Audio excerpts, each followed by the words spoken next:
শুনছো, জমিদার বাবু এসেছে। ধারের টাকা চাইছে, একটা টাকাও তো হাতে নেই।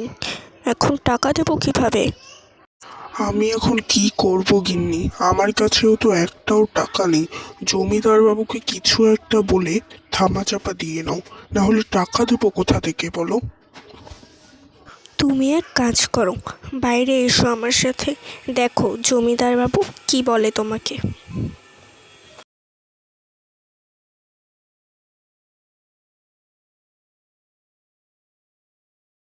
দেখো রমেশ, আমি তোমাকে অনেক সময় দিয়েছি এই ধারের টাকা পরিশোধ করার জন্য, কিন্তু তুমি কিছুতেই দিতে পারছো না। আমি তোমাকে কাল পর্যন্ত সময় দিচ্ছি।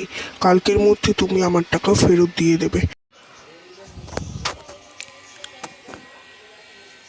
শুনছো, আমার মাথায় একটা বুদ্ধি এসেছে।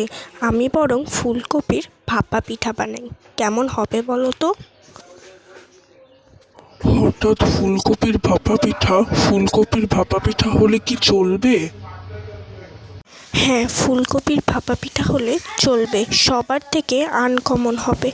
কাল থেকেই আমি দোকানে বসবো, কি বলো? তুমি যা ভালো মনে করো গিন্নি।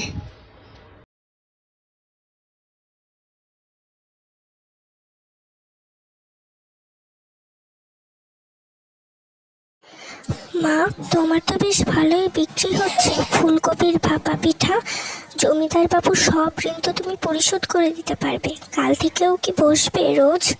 হ্যাঁ রে মা, কাল থেকেও বসবো এখানে। না বসলে সব ঋণ পরিশোধ কিভাবে করব? চল এবার বাড়ি যাই।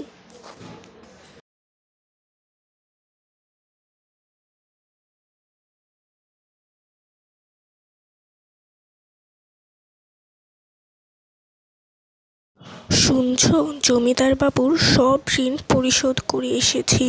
বেশ ভালোই লাভ হয়েছে ফুলকপির ভাপা পিঠা বিক্রি করে। খুব ভালো করেছো গিন্নি, আমি খুব খুশি হয়েছি। তুমি যে জমিদার বাবুর সব ঋণ পরিশোধ করে দিতে পেরেছো। আর এখন থেকে সমরেশের গিন্নি সুখে শান্তিতে সংসার করবে।